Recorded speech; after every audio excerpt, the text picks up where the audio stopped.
Hola, ¿qué tal? Buenos días.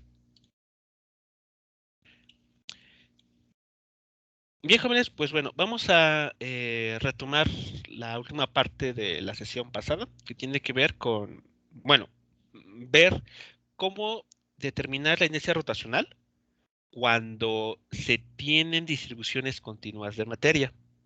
Entonces, bueno, como comentamos la clase de ayer, el método es parecido al de calcular el centro de masa para distribuciones continuas de materia, en el sentido de que vamos a utilizar integrales y también la idea está de densidades, ¿no? Densidad lineal, densidad superficial o densidad volumétrica, dependiendo si el objeto tiene una, dos o tres dimensiones. Bueno, entonces, la idea es bastante simple. Tenemos que, para un objeto, tenemos que seleccionar el diferencial de masa. Ese diferencial de masa tiene que ubicarse con ayuda de un vector de posición que sea ortogonal al eje de rotación. Recuerden que ese es el requisito importante en este cálculo, es lo que mencionamos acá.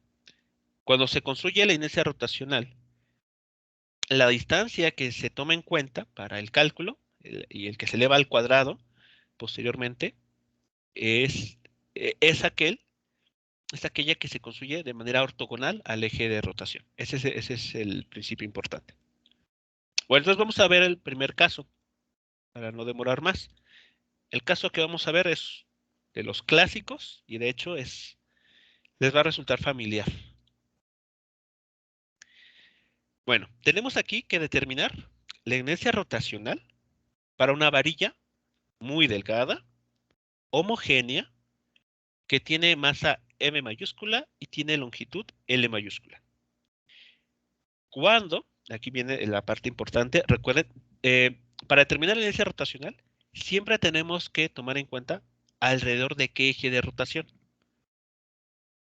En los ejemplos que vimos la clase pasada, si notamos que al cambiar el eje de rotación, se cambia el valor de la inercia rotacional, se modifica, porque estamos modificando, estamos cambiando la distribución de materia alrededor del eje de rotación.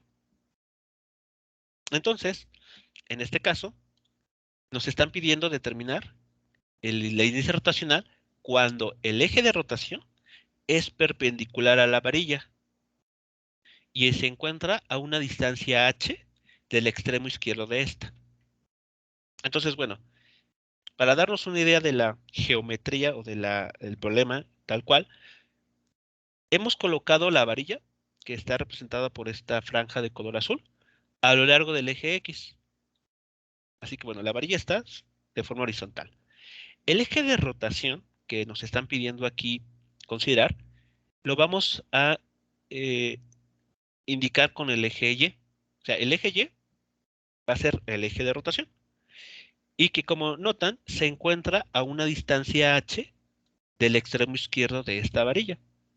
Así que esta línea o este cruce donde pasa el eje Y, lo vamos a tomar como el origen del sistema de coordenadas X. O sea, aquí está nuestro X igual a 0, en este punto, donde se cruza el eje X y el eje Y. Y bueno, aquí hemos indicado que la longitud de la varilla, pues es L. Adicionalmente, hemos aquí indicado el diferencial de masa. Ese pequeño cuadrito rojo que apenas se alcanza a distinguir es el elemento diferencial de masa que hemos elegido. Y vean, este elemento diferencial de masa se encuentra a una distancia x del eje de rotación. Y esta distancia x, por estar definida en el eje horizontal, ya por default es ortogonal al eje de rotación. Así que ya no tenemos que tratar de ver cuál es la longitud que nos conviene para que sea ortogonal, sino que por construcción, esta distancia x ya es ortogonal al eje de rotación, al eje Y. Bien, hasta aquí es toda la información que se está representando en el esquema, lo que el problema nos está pidiendo hallar.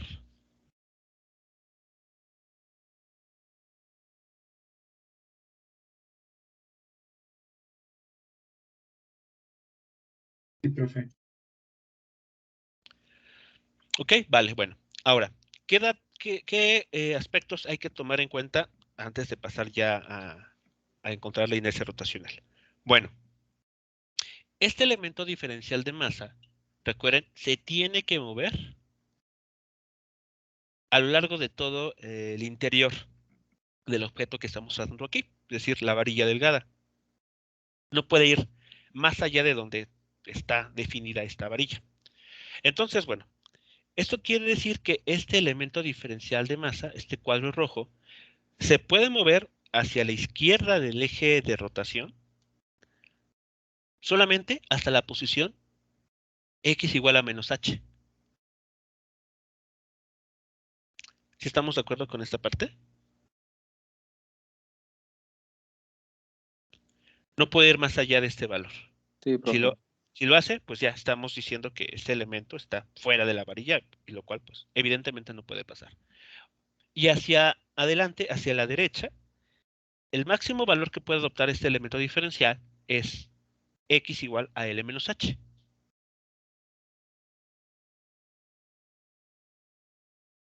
¿Hasta aquí también? ¿Todos de acuerdo?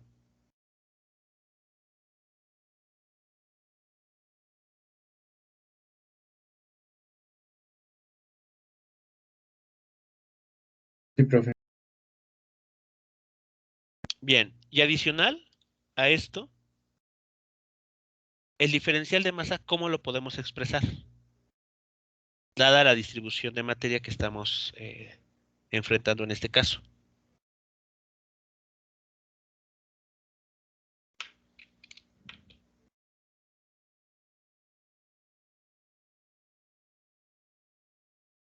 Es que,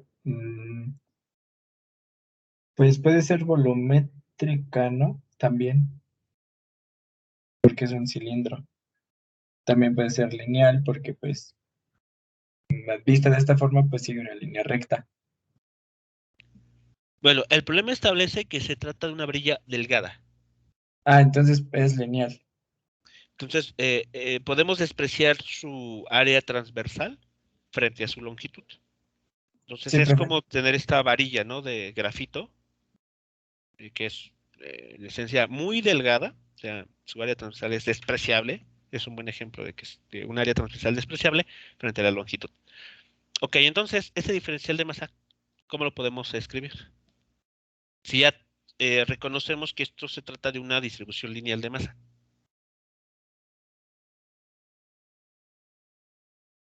Pues diferencial de masa, bueno, podríamos que el diferencial de masa sea igual a la multiplicación de, ¿cómo se? Bueno, no recuerdo cómo se llama el valor de esa letra griega, pero es esa letra griega por dx. Ok, ¿cómo se llama esa letra griega? ¿O qué denota? Igual si no conocemos, no recordamos el nombre de la letra, pero ¿qué significa? Es la densidad lineal de masa. La densidad lineal de masa, exacto. Lambda. Es que era, ajá, habían Sí, sí, tres, ¿no? correcto. Estaba lambda, este, mm, no sé si era una como O, bueno, esa, Sigma, sigma, ajá, y falta una, esa es conocidísima. es rho. Así es, Rho. Entonces, bueno, en este caso vamos a ocupar lambda, la densidad lineal de masa. Bueno, entonces ya está todo. Ya todo lo que necesitamos para definir la integral que vamos a resolver ya está aquí perfectamente descrito. Entonces, pues pasemos a ello. Entonces, bueno, como ya hemos comentado, el origen del eje X se va a tomar justo en el punto en el que el eje de rotación cruza a la varilla. Y el elemento diferencial de masa se va a ubicar a una distancia X del eje de rotación. Bueno, con esta información, la integral que tenemos que resolver adopta esta forma. A ver, veamos lo que tenemos aquí. A ver, creo que ahí se ve toda la información. La inercia rotacional para la varilla se va a calcular con la integral de r cuadrada diferencial de masa. Eso es, digamos que por definición, ¿no? Así es como hay que calcularlo. Ahora vamos a sustituir los datos que tenemos de acuerdo a la varilla, ¿no?, que tenemos aquí por tratar. Bueno, primero, esta R que tenemos aquí, recuerden, es la distancia que separa al elemento diferencial de masa con el eje de rotación. Pero esta distancia R es justamente la distancia X que aquí habíamos marcado. Por esa razón, la he sustituido así, libremente, sin más. A R cuadrada le he cambiado por X cuadrada. ¿Sí vamos viendo aquí? Ok, ahora, ¿qué pasa con el diferencial de masa? Pues se ha reemplazado por lo que ustedes acaban de comentar, que es a lo que vale. Lambda por diferencial de X.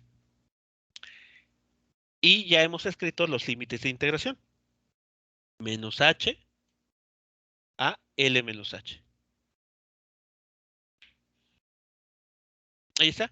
Listo, ya tenemos la integral definida, ya sabemos qué función se va a integrar. Pues lo que resta ya es hacer el proceso de integración, como ustedes saben. Sacamos lambda, vemos que lo que hay que integrar realmente es x cuadrada de x. Se hace la integral, queda x cúbica sobre 3. Este resultado se tiene que evaluar en los límites de integración de menos h a L menos h. Lo cual nos da como resultado finalmente esto que tenemos aquí.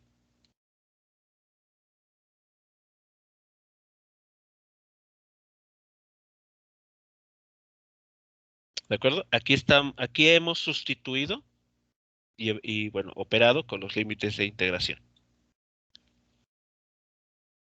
Ahora, Profe, ¿sí? las integrales definidas siempre son, o sea, es del límite inferior hasta el límite superior, pero con un signo menos, ¿verdad? Por eso dio más. Sí, aquí siempre a la función evaluada en el límite superior se le Es menos. resta el Ajá. límite inferior. La función evaluada en el límite inferior. Pero como en el límite inferior tenemos menos h al cubo, Sí, se queda, bueno, menos h al cubo es h menos h al cubo. al Entonces, cubo, ajá, con menos, sí. sí, da un cambio de signo aquí. Gracias.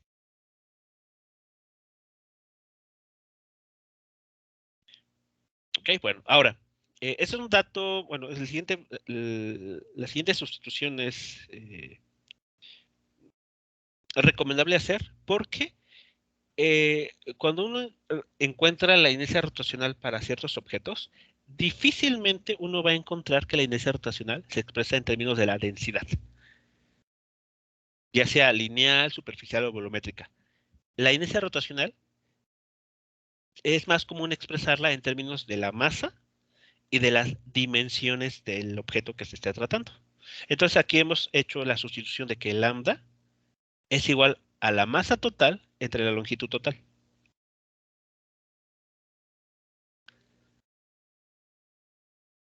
Por eso queda el resultado a reportar es el que tenemos aquí al final. Este último escrito en color amarillo, verde y azul. Profe. ¿Hasta aquí preguntas, comentarios, jóvenes, sobre el Profe, desarrollo? ¿Sí? habíamos dicho en la clase pasada que r cuadrada podría estar en el eje x, y, z, ¿verdad? Así es. Y en este caso está solamente sobre el eje X. Sí. Y por último, acaba de decir que el m sobre l es lo mismo, digamos, que lambda, ¿no? Sí, eso también lo mencionamos al hablar de la densidad, al definir la densidad. La Sí. lambda, para un sistema homogéneo, lo podemos encontrar así, ¿no? Dividiendo toda la masa del objeto entre toda la longitud que tiene. O bien, tomando una pequeñísima fracción, ¿no? Una porción del elemento. Claramente, cuando ocupamos lambda en la integral, pues nos conviene utilizar el diferencial de masa y el diferencial de x. Pero aquí, en esta última parte, como ya no tenemos nada por integrar, pues lo que nos conviene tomar es este cociente. Entonces, es lo único que se hizo en esta última línea.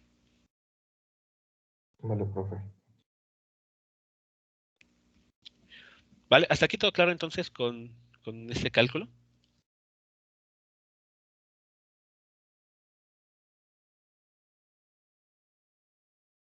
No, profe, por el momento no. Bueno, sí, todo claro. Vale, ok, bueno. Entonces, como ven, el mayor problema o el mayor reto en este tipo de cálculos es de determinar, como les había comentado también en el caso del centro de masa, cuál es la función a integrar, ¿no? Eso es lo que a veces cuesta un poco de trabajo, saber bien, llegar a qué integral hay que resolver. Porque una vez que ya se establece, pues lo demás es aplicar técnicas de integración dependiendo del tipo de función a resolver. Entonces, bueno, aquí afortunadamente este problema ya lo habíamos tratado de una forma un tanto distinta en el centro de masa, pero bueno, vean que la técnica es esencialmente la misma. Eh, Reescribimos el diferencial de masa, tratamos de expresar nuestra función en términos de la misma variable, después encontramos los límites de integración que corresponden al problema en sí, y ya, lo demás es aplicar integración. Bueno, este resultado nos está diciendo entonces que cuando una barra se va a poner a girar alrededor de un eje que pasa a una distancia h de uno de sus extremos, entonces así la inercia rotacional va a tomar el valor.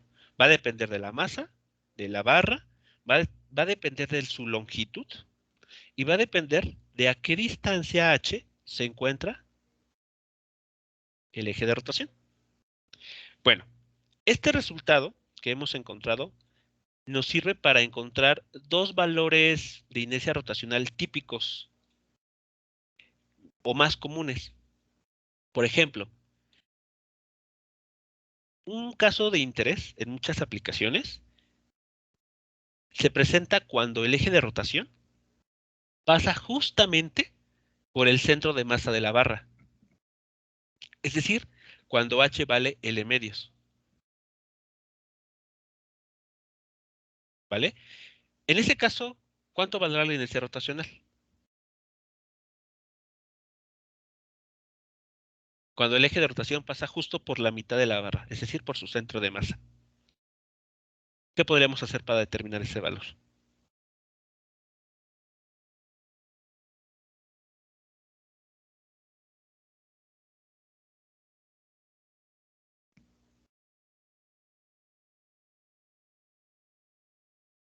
Pues el eje es el centro de la masa, digo, de la barra, ¿verdad? Sí, la idea es ahora que la barra, igual, está así acostada, horizontal, y hacemos que el eje de rotación pase justo a la mitad. Pues creo que el término de L menos H, si lo sustituimos tal cual, Ajá. de que ambos lados tengan, pues, no sé, la variable X del lado negativo y X del lado positivo, porque está a la mitad, pues ese término se nos hace cero, ¿no?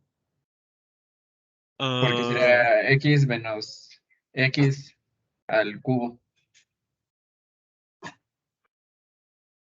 mm, es decir, en la integral o Sí, dónde sería cero. en el resultado que ya tenemos de, ajá, el que estaba apuntando en ese término se nos haría cero y solamente nos quedaría el h al cubo, que sería en este caso, pues si lo queremos seguir llamando x, x. Pero aquí no creo que se haga cero si h vale L medios. Ah, o sea,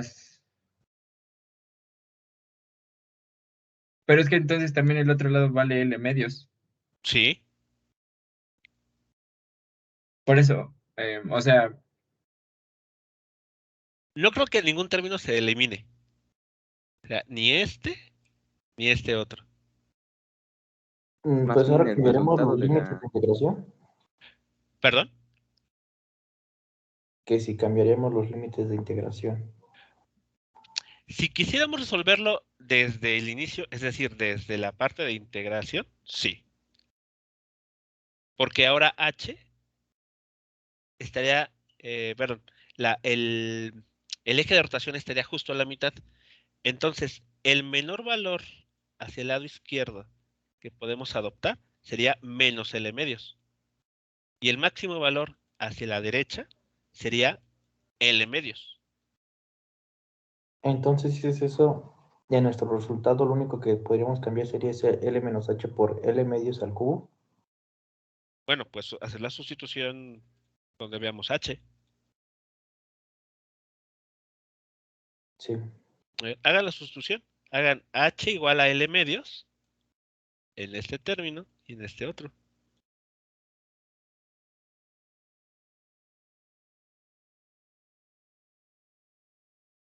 A ver qué les arroja en ese caso específico. Cuando el eje de rotación pasa justo por la mitad de la barra, es decir, por el centro de masa de la barra.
Bien, ¿cuál es el resultado que se obtiene de hacer esa sustitución? Yo cuando sustituí H me dio, bueno, ya al realizar toda la operación, Sí. llegué a 2M entre L3 por L al cubo entre 8. Entre Te 8. falta. No, creo que. Bueno, o sea, yo había llegado a lo mismo. Ajá. Bueno, es que al momento de hacer el término de L menos L sobre 2 al cubo, pues nos da un octavo de L al cubo. El otro término nos da lo mismo, porque, bueno, si hacemos la resta, L menos L Ajá. medios, pues nos da L medios. Entonces tenemos 2 L cúbica sobre 8, que eso Ajá. pues es un cuarto de L cúbica. Entonces tenemos un cuarto. Bueno, L cúbica sobre 4 por la masa total sobre 3 veces la longitud total. Ajá. Entonces, el 3 se nos va con la L de abajo y que nos Ok. queda masa total por longitud al cuadrado sobre 12. Ok, esa es la forma más simplificada. Ok, sí, porque, bueno, ese 8 que se mencionó antes se simplifica con el 2 que se mencionó, ¿no? En el numerador, eso da un cuarto, por el 3 nos da un doceavo. Va. Y pues solamente es seguir los exponentes. Ya ve que tenemos L tanto arriba como abajo, entonces se nos va uno. Y pues dimensionalmente sí es correcto, porque las unidades son masas por metro cuadrado. Así es. Entonces, ahí está. Ese es el resultado. Una vez que simplifican en esta cuenta, después de sustituir h igual a l medios, el resultado más simple es el que tenemos aquí. la masa por el cuadrado de la longitud de la barra entre 12. Esa es la inercia rotacional que tiene una barra homogénea cuando el eje de rotación pasa por su centro de masa. ¿Qué otra situación se puede presentar que también es de mucho interés? Cuando el eje de rotación se toma en el extremo de la barra. ¿Ahí cuánto valdría H? Si hacemos que el eje de rotación pase justo por el extremo de la barra. 0. 0, ¿ok? Entonces hagan ese cambio. Ahora, en el resultado que tenemos nuevamente aquí arriba, tomen H igual a 0. Ese caso les va a dar una nueva inercia rotacional. Cuando el eje de rotación pasa por uno de los extremos de la barra. A ver, ¿a qué resultado llega?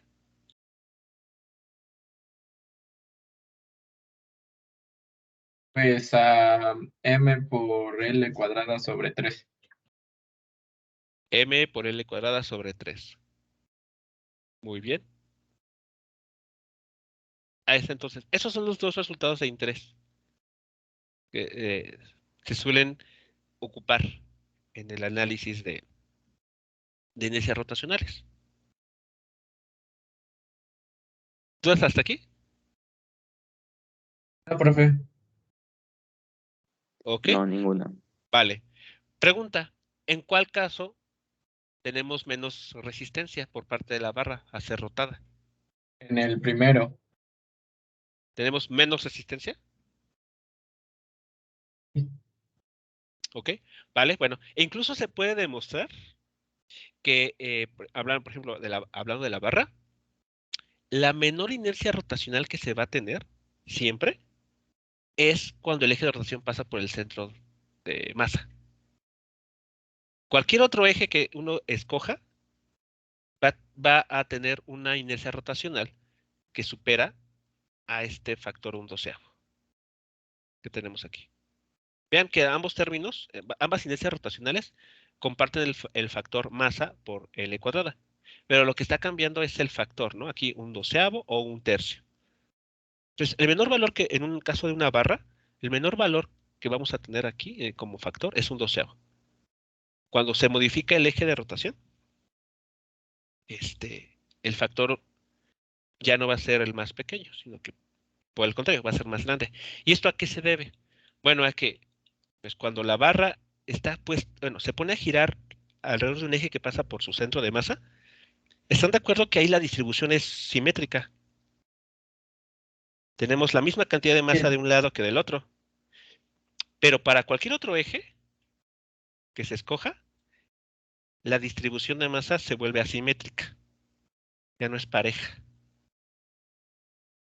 Y eso pues hace evidentemente que la inercia rotacional se vaya incrementando.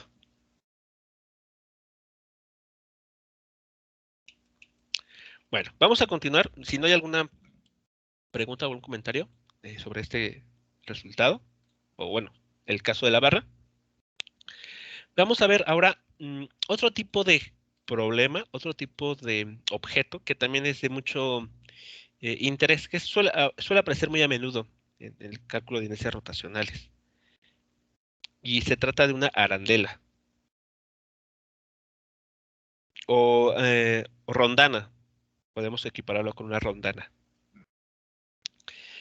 Bueno, aquí tenemos, nos piden determinar la inercia rotacional de una arandela, o sea, que es esta pieza de color, bueno, que aquí yo he dibujado en color azul, es como una dona, pero muy delgada.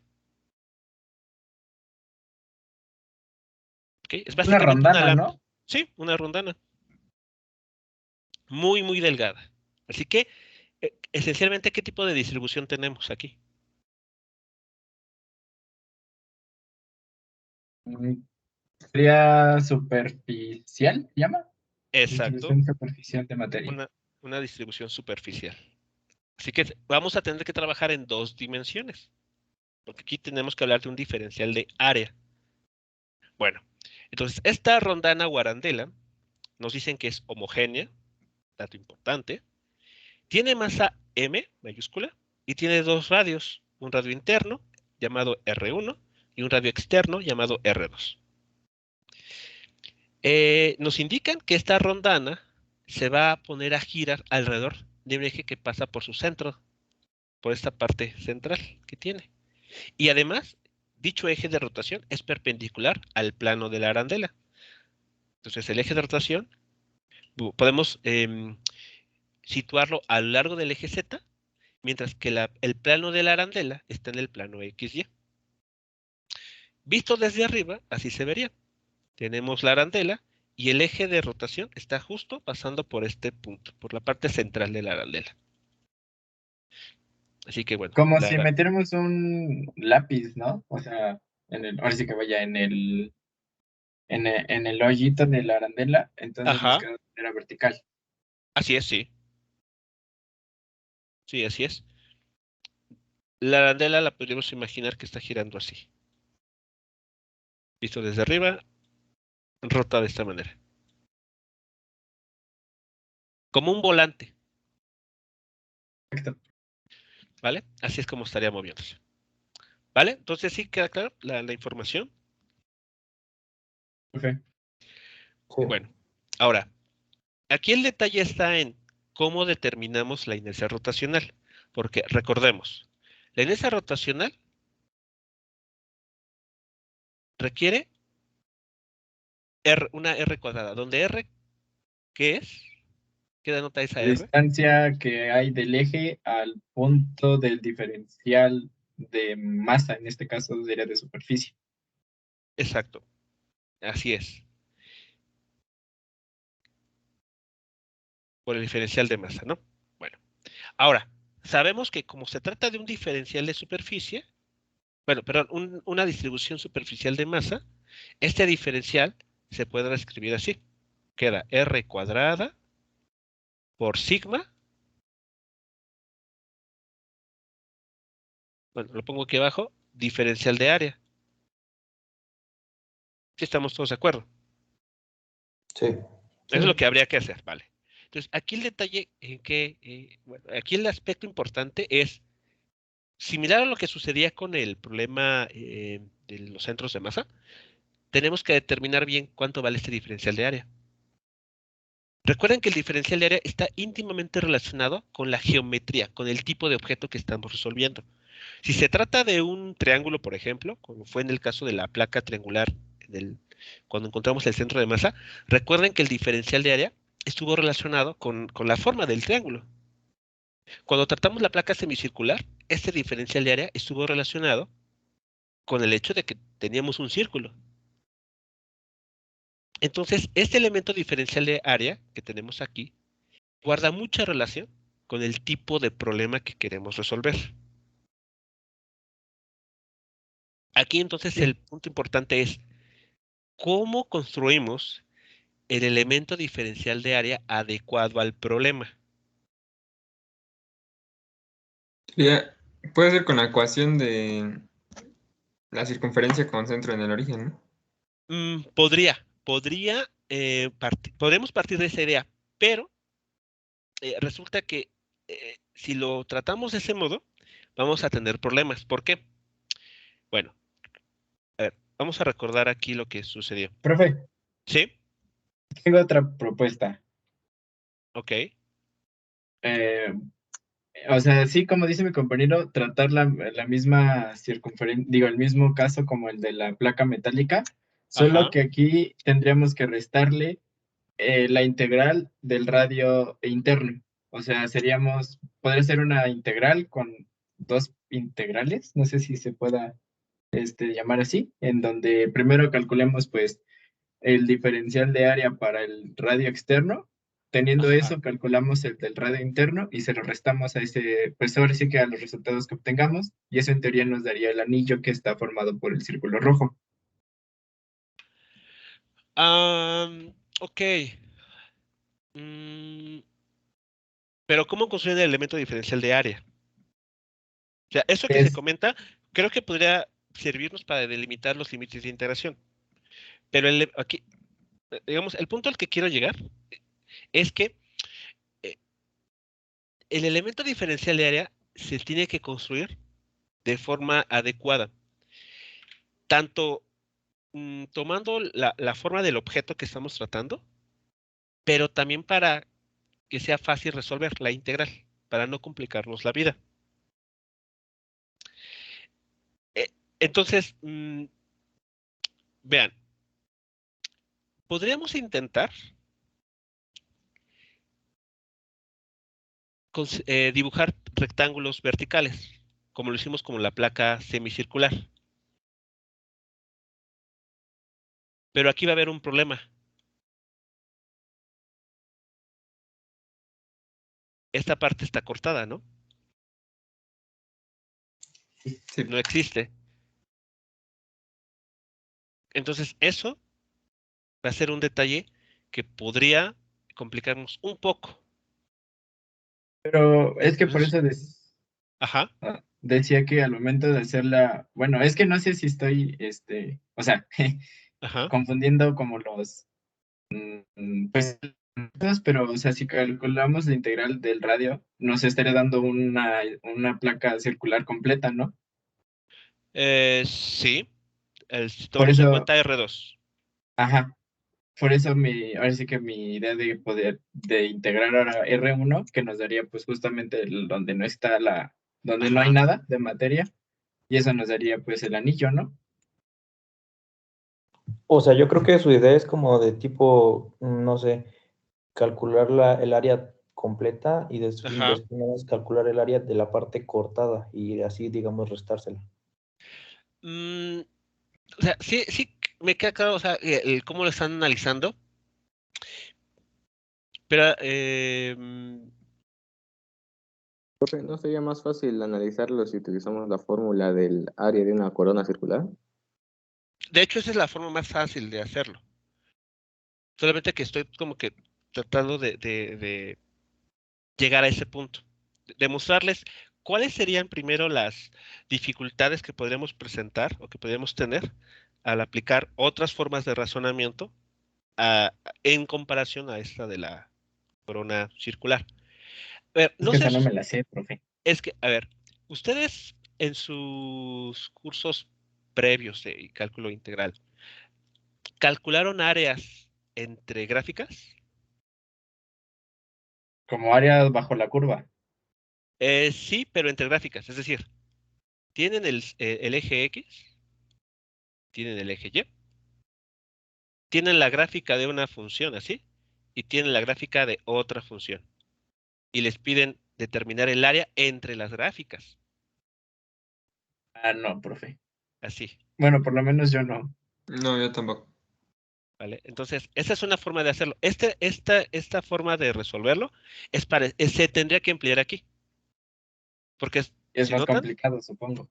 no es complicado, pero lo que hay que hacer es describir perfectamente cuáles son las funciones entre las que vamos a trabajar. Por ejemplo, este problema que tenemos que resolver aquí se puede analizar del siguiente modo. Digo, no lo vamos a hacer así, pero al menos lo menciono para que tengan una idea de cómo se podrá resolver. La integral que queremos resolver va a realizar sobre esta dona, ¿no? Sobre la arandela, la rondana. Pero esto es igual a 4 veces analizar esta parte. Así, Claro. Sí, ¿vale? pues es como si hiciéramos, como si tomáramos, analizáramos cada cuadrante, ¿no? Si lo vemos Exacto, desde arriba. así es. Eso lo podemos hacer porque el problema nos dice que la arandela es homogénea. Eso también es un detalle importante. Como la arandela es homogénea, podemos dividirla en cualquier trozo que queramos. En particular, podemos trabajar el primer cuadrante nada más. Y trabajar el primer cuadrante es equivalente a trabajar el resto, porque la arandela es homogénea. Entonces, ahora, ya que que estamos de acuerdo con esta parte, ahora, esta área, vean, sería una, una, una, eh, una sección circular y otra. Básicamente lo que tenemos que integrar es sobre una circunferencia x cuadrada más y cuadrada igual a R1 al cuadrado, que es el radio interno. Y la otra función será de la forma x cuadrada más y cuadrada igual a R2 al cuadrado. ¿Están de acuerdo?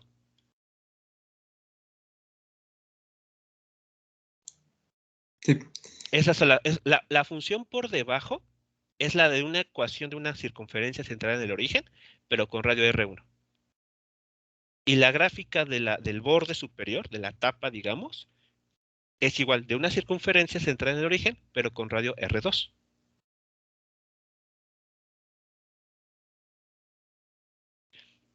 Digamos, Entonces, como límites. ¿y ahora cómo establecemos los límites? Porque ahora no es una integral, como pueden notar, que se realice en una sola dimensión, sino que se hace en dos. ¿No lo podemos hacer como el centro de masa? Eh, Aquí la situación es que los límites de integración que tendríamos que resolver o ocupar están en función de dos variables.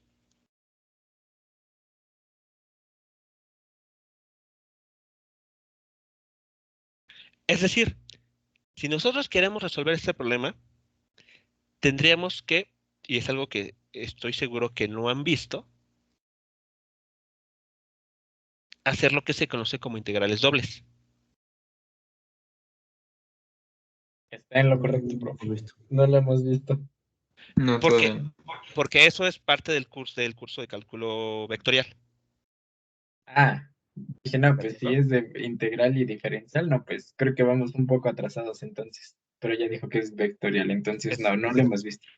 ¿Vale? Entonces, por eso, digamos, analizarlo de esta manera llevaría a tener que calcular mediante una integral doble, como se le conoce. Entonces, bueno, ¿cómo le vamos a dar vuelta al problema para no tener que llegar a esto? Porque no lo han visto. Ese es el detalle. Si ustedes ya lo conocieran, ya hubiesen trabajado anteriormente con integrales dobles, pues lo resolvemos utilizando integrales dobles. Entonces, bueno, ¿qué vamos a hacer? ¿Cómo vamos entonces a construir el diferencial para que no tengamos que recurrir a este tipo de integrales? Bueno, pues lo que vamos a hacer es tomar el diferencial de área como este anillo rojo. O sea, este anillo rojo que ustedes ven, que está dibujado aquí, es el elemento diferencial de área. ¿Vale? Y ustedes podrán, bueno, tal vez una pregunta razonable es, pero si es una línea, ¿cómo es que es un elemento diferencial de área? Si un elemento diferencial de área es eso, un área muy pequeña. Bueno, pues si hacemos un zoom, pueden ver que no es una línea delgada, sino tiene un cierto grosor. Muy pequeño, pero lo tiene. A este grosor le vamos a llamar diferencial de R.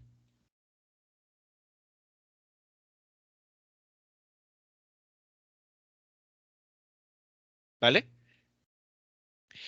Recuerden, nuestra idea es tratar de ¿de qué figura geométrica es la más fácil de encontrar el área? Bueno, ¿cuál de las dos es más fácil? ¿Cuál dos figuras geométricas es facilísimo encontrar el área? Cuadrado o rectángulo, ¿no? Exactamente, un cuadrado o un rectángulo. Son las figuras geométricas, creo yo, más fáciles de determinar el área. Entonces, línea roja que ustedes ven aquí es un rectángulo muy delgado, colocado de manera circular. No sé si ustedes en algún momento les hicieron hacer lo siguiente. Dibujar un círculo, ponerle alambre o estambre, y después tomar ese alambre, bueno, estambre, hilo o alambre, lo que sea, y colocarlo en línea, digamos, plano, ¿no? En una línea recta. Para demostrar a pi, ¿no? Exactamente. No sé si lo han hecho o lo Sí. han visto. Bueno, pues es lo mismo que vamos a hacer aquí. La idea es esa. Esta circunferencia de color rojo, que pareciera muy finita, realmente no lo es. Como acabamos de aquí hacer un zoom, vean, tiene un grosor, tiene un ancho. Así que eso nos permitiría hablar de un rectángulo muy delgadito, que tiene grosor de R. ¿Y cuánto mediría su base? De diferente, no. A ver, piénsenle con cuidado. Traten de recordar esto, esta figura, este problema de la circunferencia. Si tomamos estambre y lo vamos pegando por todo el círculo rojo, ¿cuánto va a medir ese alambre? Ese estambre, perdón, no ese hilo. Si lo ponemos en línea recta.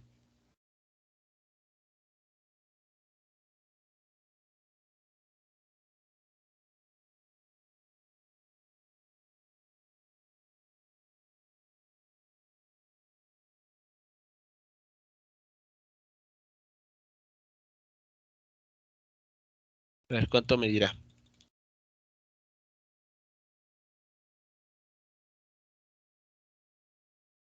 ver, piensen, aquí así. Este hilo lo cortamos y después lo extendemos sobre el eje X.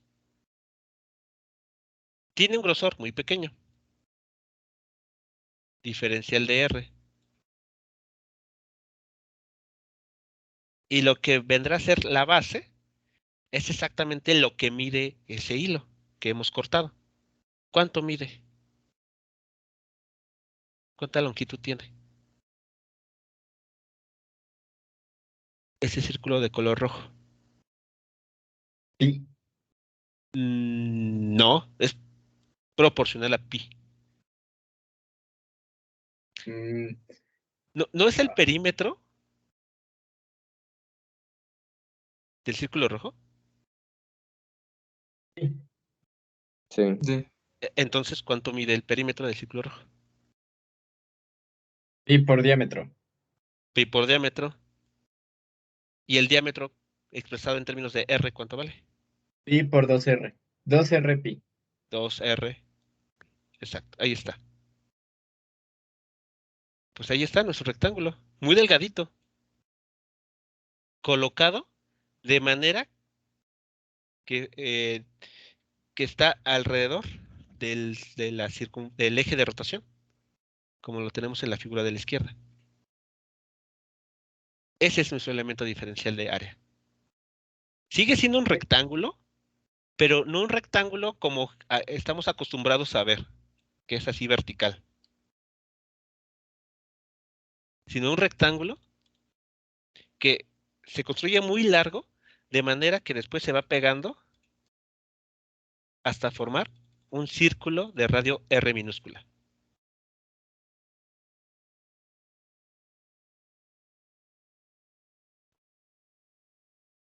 No sé si esto es claro para todos, lo que estamos comentando aquí. ¿Cómo estamos construyendo el elemento diferencial de área? Sí, perfecto. Entonces, digamos que tomó un rectángulo y ahora se formó, bueno, como que digamos se dobló a manera de que fuera un círculo. Exacto, sí. Exactamente. Y la Sí, longitud de ese rectángulo es 2 pi radio. la base. Ok. La base tiene que tener el perímetro o va a ser igual al perímetro del círculo que estaríamos formando o sobre el cual se dibuja, ¿no? Que sería el círculo rojo.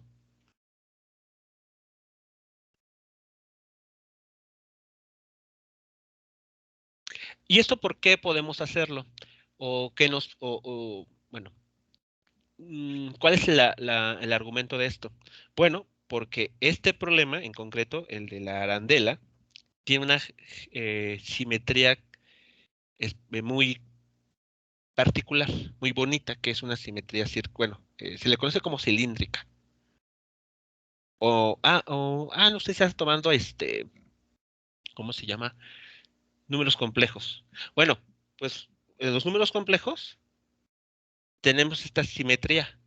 Vean, esto lo podemos ver como como el plano complejo. Un punto que está en esta posición tiene su equivalente en este otro lado. Tienen la misma, están a la misma distancia del origen de coordenadas. Y cualquier otra pareja de puntos.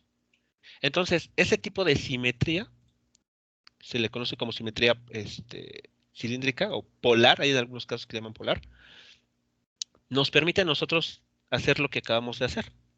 Tomar un rectángulo, pero de manera que ese rectángulo lo vayamos colocando para formar un círculo, una circunferencia. ¿Qué ganamos con esto? Bueno, que el cálculo se simplifique bastante. Ya no vamos a tener que hablar de una integral, como le mencionaba, una integral doble, sino vamos a seguir trabajando una sola integral. Y además, los límites de integración van a ser más simples, por la siguiente razón. Ese círculo rojo, ¿cuál es el menor valor que puede tener? O sea, dentro de la arandela. El de R1, ¿no? Exacto. Cuando el círculo rojo, lo más pequeño que puede llegar a ser, es una circunferencia de radio R1. Y la circunferencia más grande que puede adoptar. Es R2. Exacto, con un radio R2. Entonces, como ven, se vuelve el problema más simple. De hecho, que guarda mucha relación a lo que ustedes ya veían, que es que tengo que moverme del radio interno al radio externo. Pero ahora lo vamos a hacer a través de este círculo. Es decir, vamos a ir así, el círculo va a ir avanzando. Va a ir creciendo hasta llegar a R2.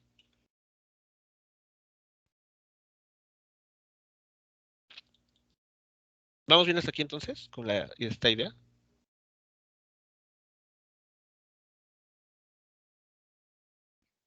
Sí. ¿Vale? Entonces, bueno, este tipo de construcción no es muy obvia. O sea, realmente no espero que a la primera, ¿no? Lo lleguen a comprender al 100%, porque el elemento diferencial de área lo estamos construyendo no de la forma que estamos acostumbrados a hacer, que son con rectángulos o verticales u horizontales, sino como ven, es un rectángulo que adopta la forma de una circunferencia. Y eso al principio no es muy obvio. O sea, no puede que tras un curso que ustedes han tomado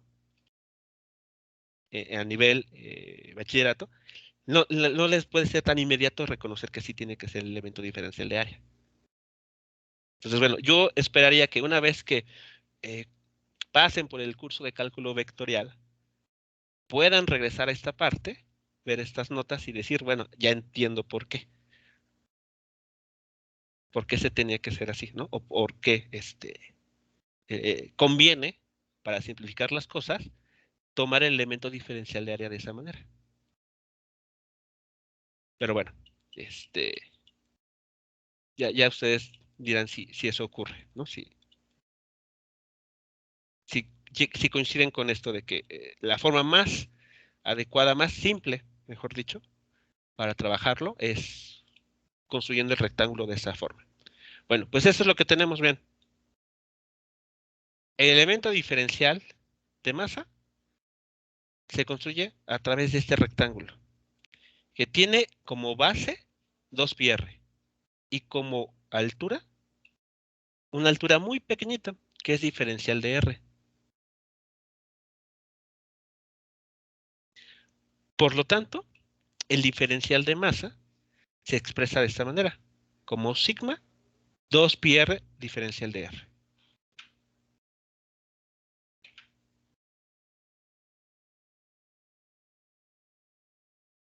Profe, ¿y si hubiéramos utilizado la fórmula del área de una corona circular, hubiéramos llegado al mismo resultado o hubieran sido, ¿cómo se dice?, resultados muy diferentes?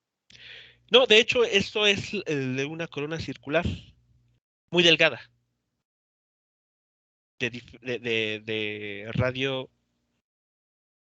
A ver, la corona circular, tenemos la arandela.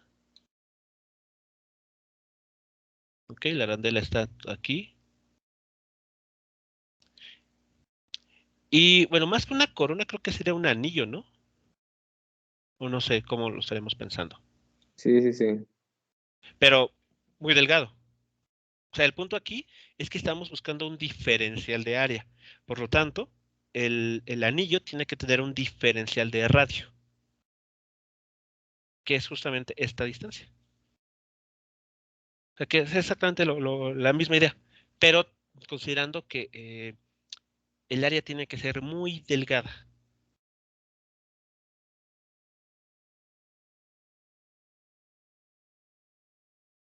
Sí, profe, gracias. ¿Vale?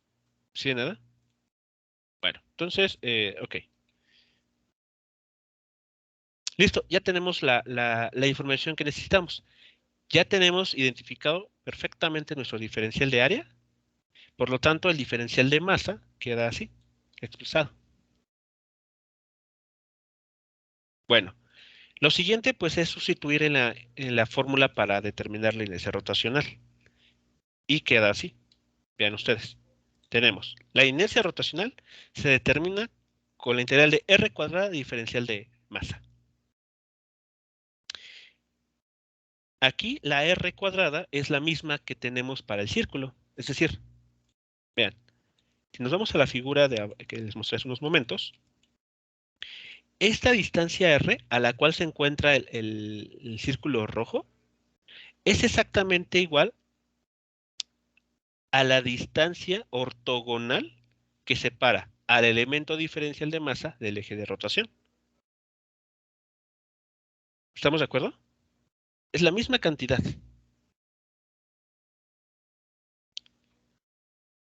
Por lo tanto, en la integral no hay que hacer ningún cambio en ese sentido. O sea, podemos utilizar la misma variable, r.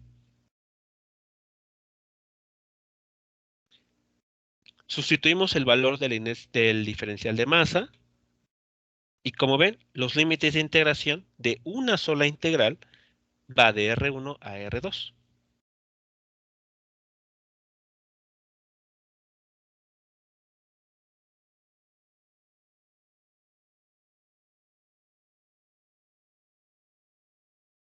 Y lo demás ya es resolver una integral simple, de hecho, una integral de R cúbica.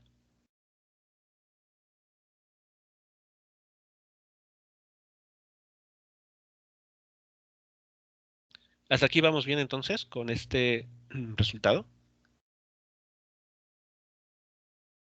Sí, profe. ¿Vale? Ok. Una vez resuelto todo esto de la integral, así quedaría. Vean.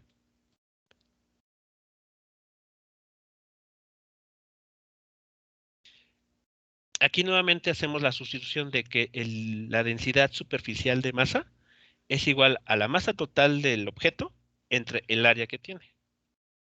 M entre A.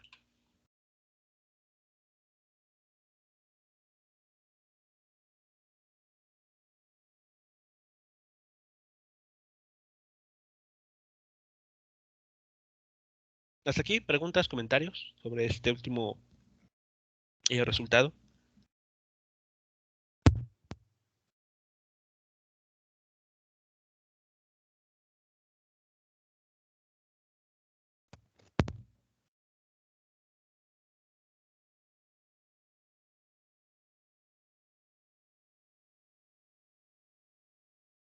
Este ya es el resultado simplificado, ¿verdad? Porque nos daría, bueno, porque el 2 ya no aparece porque se canceló, bueno, no se canceló, se dividió entre, pues, el resultado de la integral de R cúbica, ¿verdad?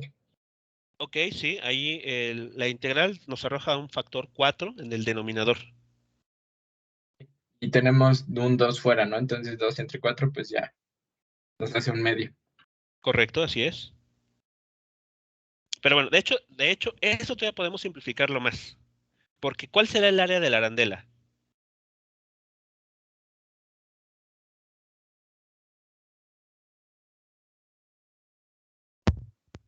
Pues Sabemos que el área tiene unidades cuadradas, ¿no? Ajá, así es. Entonces tenemos, el producto la resta de R2 menos R1 a una potencia cuarta. Si ponemos, o sea, si multiplicamos directamente, nos queda MR2 a la cuarta menos R1 a la cuarta sobre área, que en ese caso tiene solamente pues el exponente 2. Y como estamos hablando de la misma, pues, entre comillas, unidad, se pueden reducir a R cuadradas, ¿no? Así es. Digamos que dimensionalmente lo que hemos aquí encontrado tiene unidades de inercia rotacional. O sea, sí le pega a unidades de masa por longitud al cuadrado. Sí. ¿Ok? Bueno. Pero ahora, ¿cuál es el área de una arandela?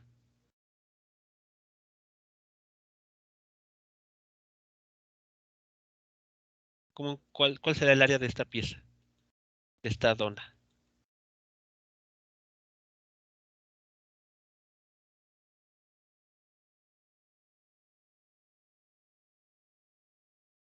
¿La fórmula? Había Sí, visto una fórmula, pero no sé si esté bien, en donde es pi por radio al cuadrado, pero el radio mayor, ajá. menos el radio al cuadrado, pero es el radio menor.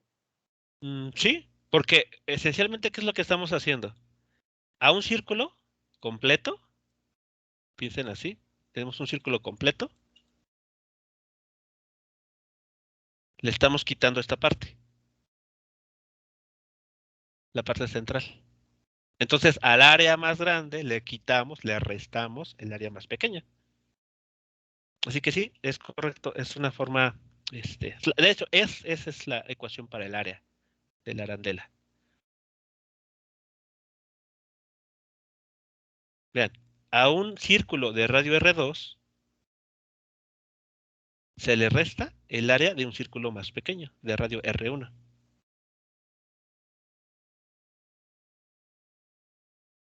Y no solamente eso, esto que está escrito en rojo, lo que está escrito en rojo es una diferencia de cuadrados.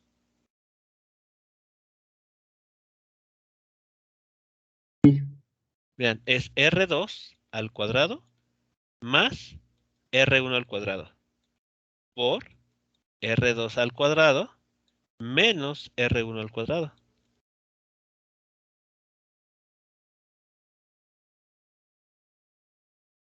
Entonces, ¿qué otra simplificación se puede hacer? Ahí R1, bueno, R2 cuadrado menos R1 cuadrado se va, ¿no? Exacto, porque en este término que tenemos aquí, que viene de este texto en color rojo, se cancela, o sea, hace uno con el área aquí abajo, que tiene el mismo factor. No, pues entonces también se nos elimina el pi, ¿no? Entonces nos quedaría Sí, masa total por R2 al cuadrado más R1 al cuadrado sobre 2. exacto. Más simple todavía. Esa sería ya la forma más compacta para la inercia rotacional de una arandela.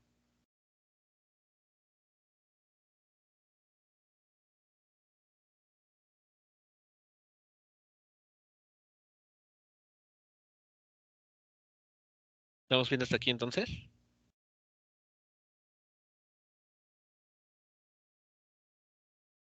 Sí, profe. ¿Ok? Vale, bueno.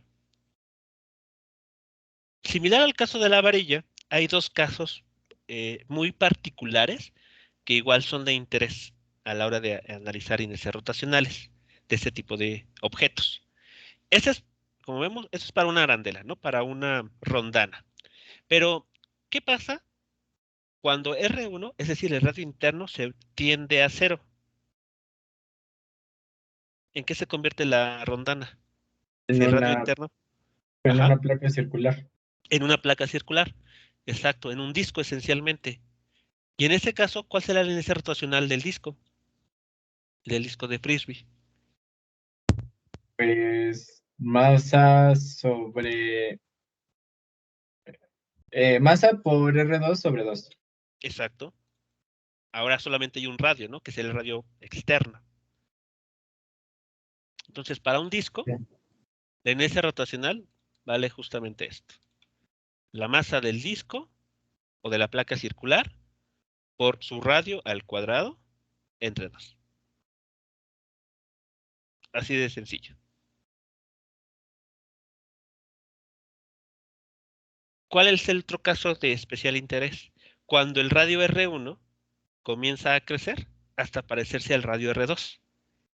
En ese caso, ¿qué figura obtenemos? Anillo. Exacto, un anillo. ¿Y cuál será la inercia rotacional para el anillo? Para un aro. Mm, Ahí ya no tiene masa. No, sí, sí. A ver, ¿qué pasa? ¿Qué pasa aquí cuando R1 comienza a parecerse a R2? O sea, exactamente igual. Si es que, o sea, algebraicamente, pues Ajá. parece que nos va a dar prácticamente lo mismo. Porque estamos eliminando, por así llamarlo, un radio. Solamente sería masa por radio, ¿no? En ese caso. Al cuadrado, el radio. Ah, sí, sí, radio al cuadrado, masa por radio al cuadrado. Exacto. Porque R, cuando el radio interno tiende a ser igual al radio externo, R1 es igual a R2. Y aquí se están Ah, sumando. se hacen dos, sí. Se vuelve 2 veces el radio R2. Entre este 2, pues queda simplemente Tiene razón. masa por R al cuadrado. Esa es la inercia rotacional para un aro o un anillo, muy delgado.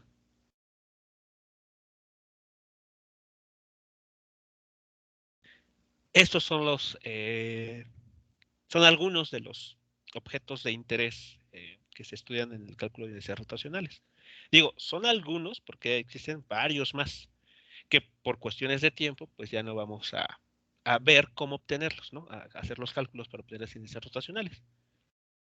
Pero afortunadamente contamos con las famosísimas tablas de inercias rotacionales. Profe, ¿por qué dijo que se fue el 2 en el caso B?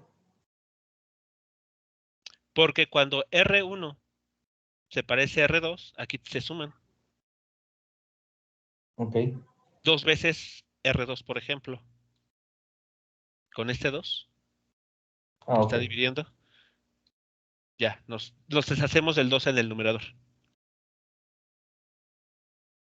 No sé si eso es claro. Sí, gracias. ¿Ok? Vale, bueno, entonces, lo que les mencionaba, ¿no?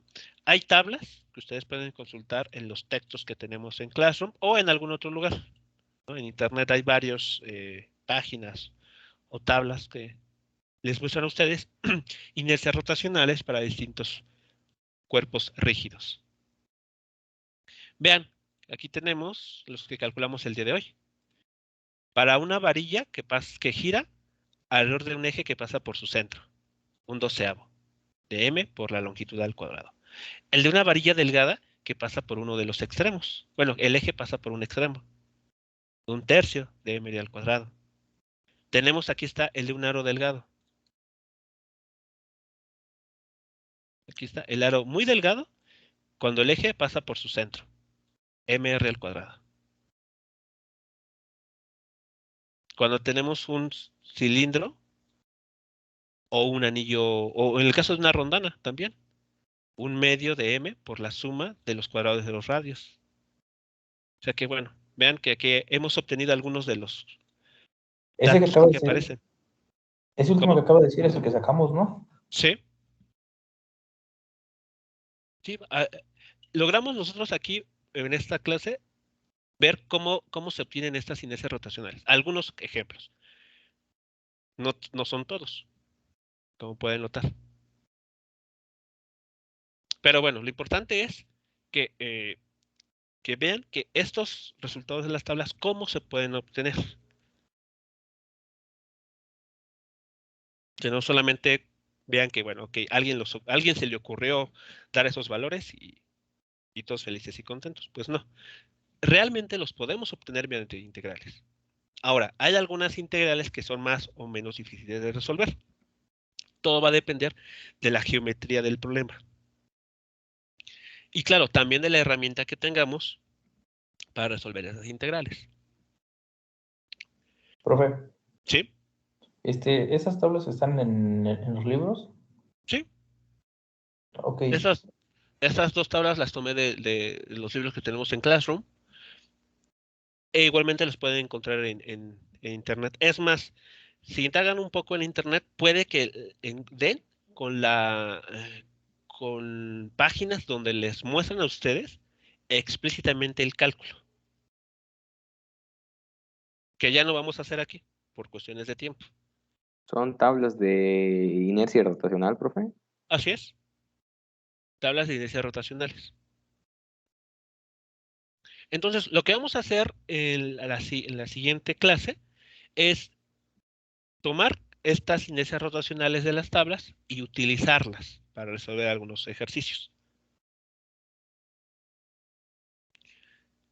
¿De acuerdo?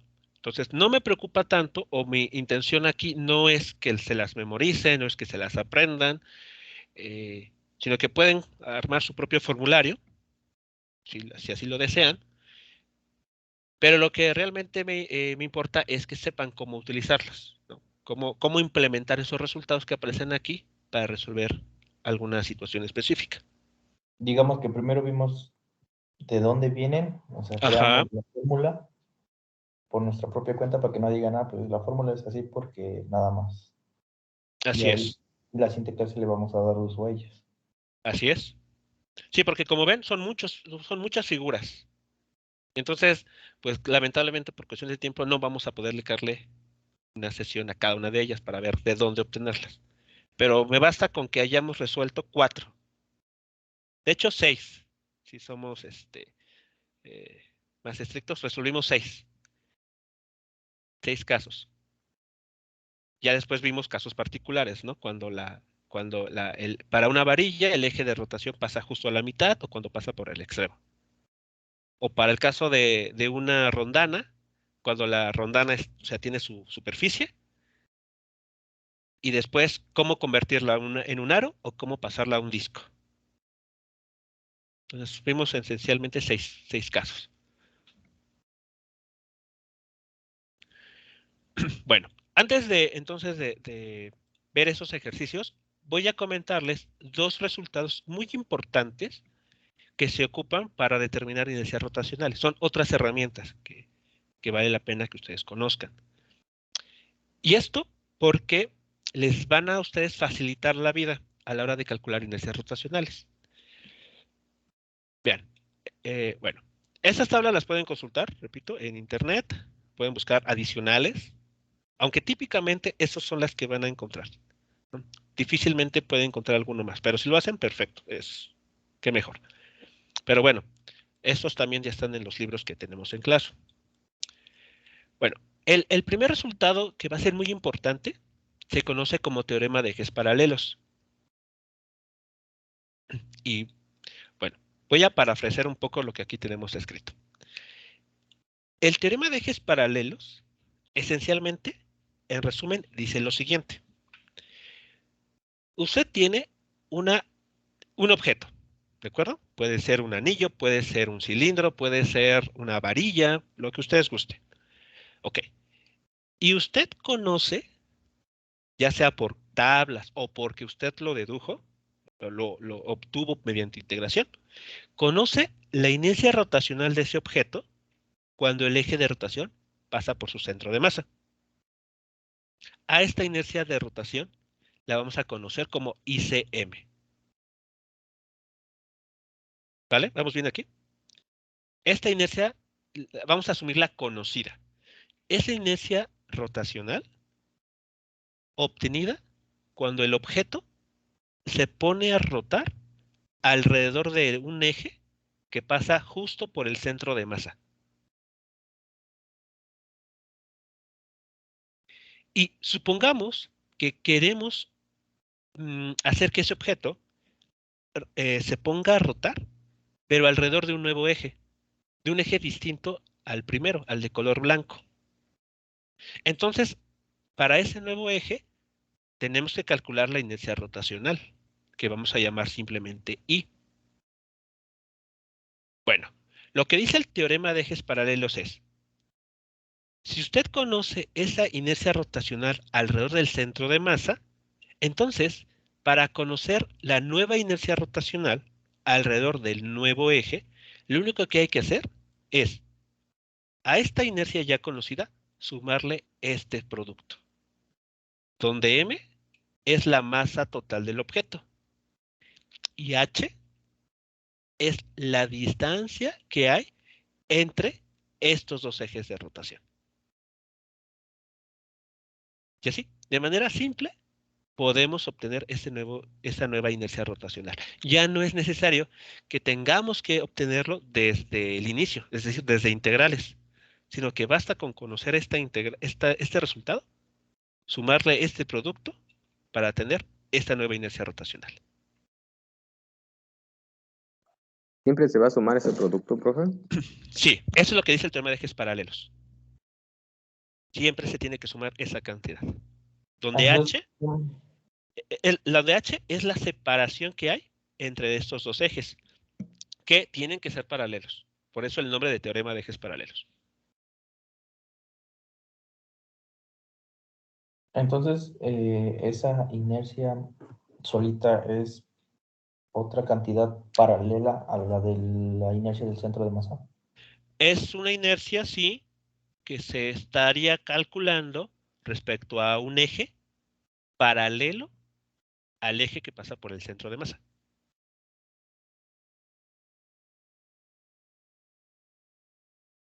Para poner un ejemplo claro de esto, a ver, vamos a centrarnos en el caso de la barra, ¿de acuerdo? Que es el caso más simple. Entonces, consideren el caso el problema de una barra de longitud L, cuya inercia rotacional alrededor del centro de masa lo conocemos. De hecho, lo acabamos de ver. ¿Cuánto vale?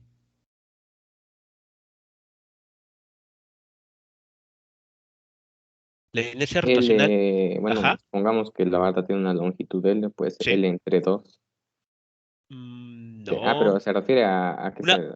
una varilla delgada. ¿Cuánto vale la inercia rotacional para una varilla delgada que se pone a rotar alrededor de un eje que pasa por su punto central, por su centro de masa?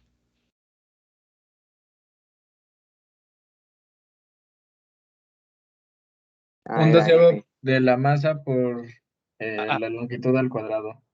exacto. ¿Sí lo recuerdan? Lo acabamos de ver el día de hoy. Sí, profe. Ahí está. Entonces, vean, esa es la inercia rotacional de la barra cuando el eje pasa por su centro de masa. De hecho, incluso está aquí en la tabla reportada. Aquí está.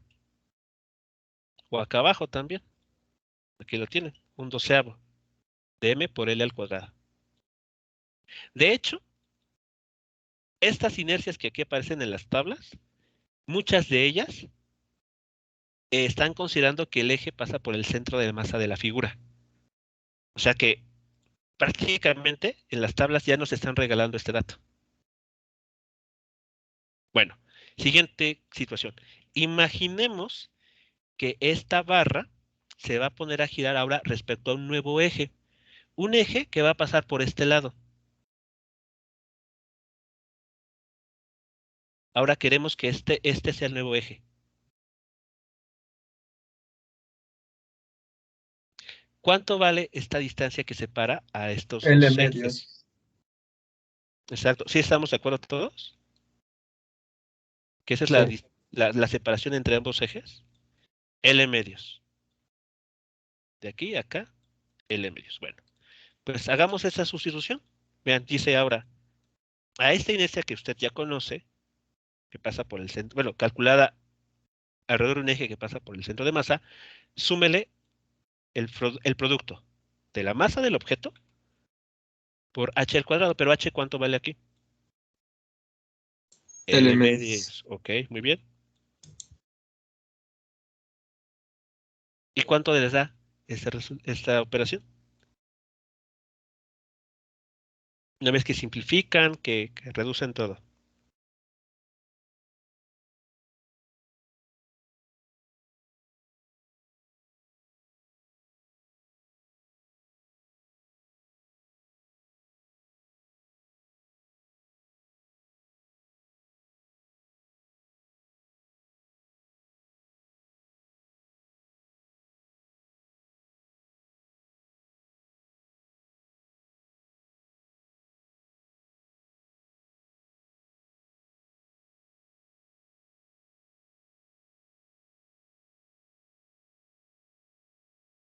No sé si estoy bien, pero Ajá, es un tercio de ajá.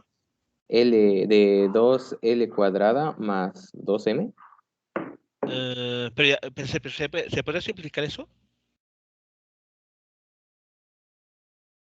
sea, para que Ah, quede un sí, solo 2, término. ajá, un tercio de 2 por L cuadrada más M. Mm, L cuadrada más M. No creo que se pueda hacer esa cuenta porque L tiene dimensiones de longitud y M de masa. Sí, sí, sí, es que nada más lo hice mental, pero lo que sí estoy seguro es que es un tercio el primer número.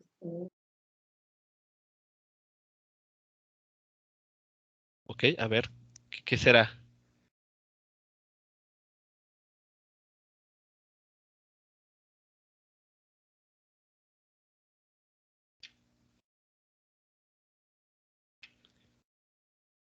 Un tercio de m por l al cuadrado. Es correcto. Eso es lo que hay que obtener. Y esto, pues lo que ya hemos encontrado nosotros mediante integración, ¿no? De hecho, aquí está también en la tabla.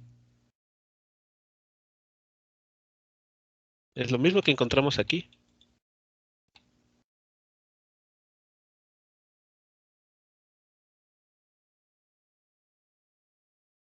Así que vean, Sí, funciona bien el tema de ejes paralelos. Entonces, Eso sí, ajá, eso siempre lo podríamos usar, ¿no? O sea, si conocemos el momento de inercia que tiene nuestro objeto en su centro de masa, ajá, podemos calcularlo para cualquier eje, ¿no? sí. Siempre y cuando ese nuevo eje sea paralelo al eje que pasa por el centro de masa. Por eso se llama teorema de ejes paralelos. Porque los ejes tienen que ser paralelos. O sea, si la figura se va a poner a rotar alrededor de otro eje, por ejemplo así, ya no funciona. Este teorema ya no funciona.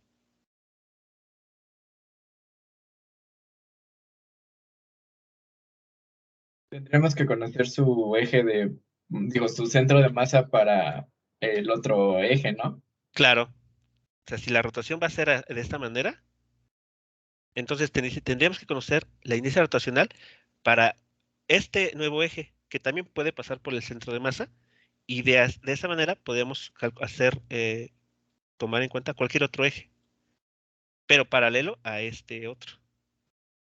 La inercia, o sea, la inercia que sucede en el centro de masa es la misma para los dos ejes. No, va a depender de la figura.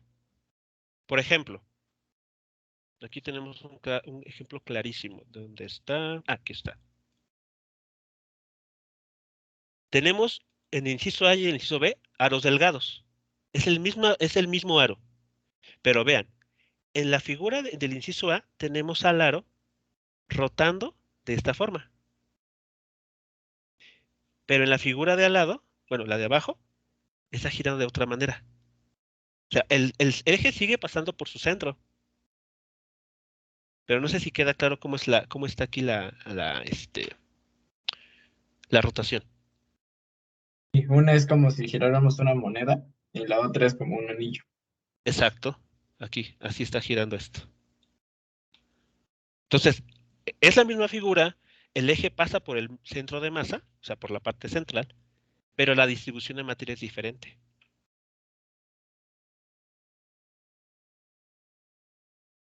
Así que, por ejemplo, si la barra, esta barra delgada, se pusiera a girar así, la inercia rotacional que tendría si rota de esta forma, no sería esta.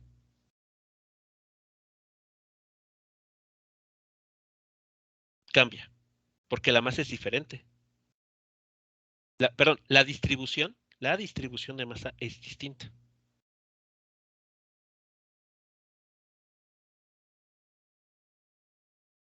Así que ahí cuidado, ahí hay que tener mucho cuidado en cómo aplicar esto.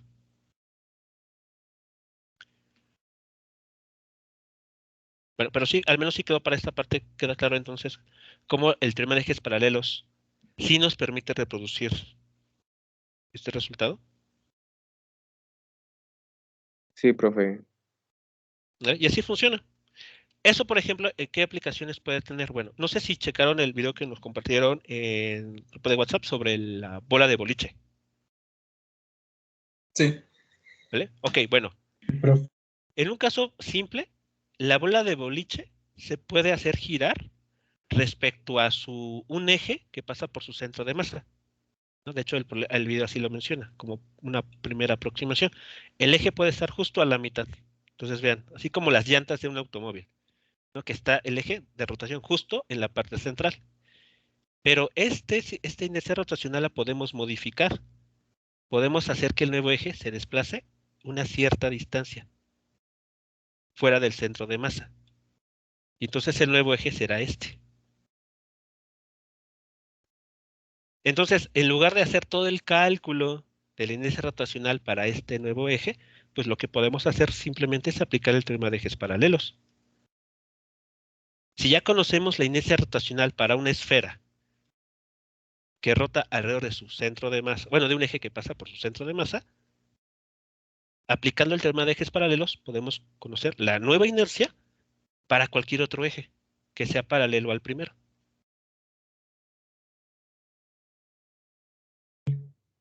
¿Vale? Esa es una aplicación que tiene este teorema de ejes paralelos. Y bueno, ya para terminar, este último resultado lo vamos a mencionar simplemente, pero no vamos a utilizarlo mucho en lo que resta del curso. Esto tal vez lo lleguen ustedes a ocupar en algún curso posterior. Pero aquí nada más lo menciono para que, digamos, haya constancia de que lo mencionamos, aunque no lo vayamos a ocupar. Este se conoce como el teorema de los ejes perpendiculares y solamente se utiliza en cuerpos bidimensionales, no en cuerpos que tienen volumen. Ojo aquí, este teorema solamente se aplica a placas, por ejemplo, circulares o semicirculares o de alguna otra geometría, pero solamente a distribuciones superficiales de masa. Lo que básicamente dice es lo siguiente. Si nosotros conocemos la inercia rotacional de un objeto alrededor del eje X y alrededor del eje Y, entonces, si sumamos ambas inercias rotacionales, lo que vamos a conocer de manera automática es la inercia rotacional de ese objeto alrededor del eje Z. Así, para fines muy simples, es lo que nos dice. Si nosotros conocemos la inercia rotacional para el eje X y para el eje Y, bueno, podemos sumarlas y lo que vayamos a obtener como resultado es la inercia rotacional, pero alrededor del eje Z.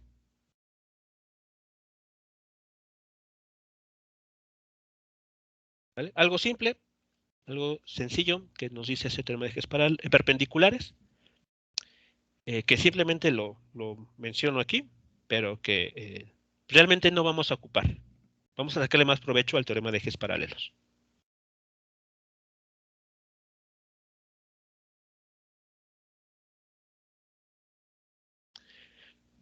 Bien, jóvenes, pues no sé si queda algo pendiente, que si haya surgido alguna duda en los últimos minutos.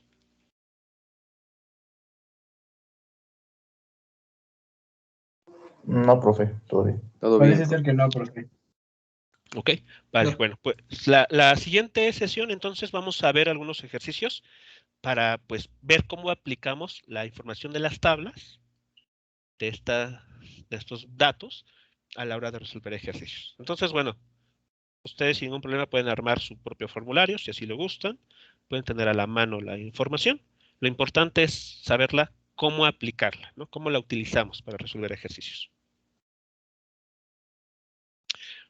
Mejores, pues bueno, si no hay nada Sí, más que profe. comentar, de mi parte es Muchas todo. gracias. Si de nada, nos escuchamos entonces la clase del jueves. Ok, Claro que profe, sí, hasta luego. profesor. Bonito día. Buen día. Hasta Sí, luego. profe, hasta Nos luego. vemos, profe. Igualmente, gracias, hasta luego. Excelente martes a todos. Igual.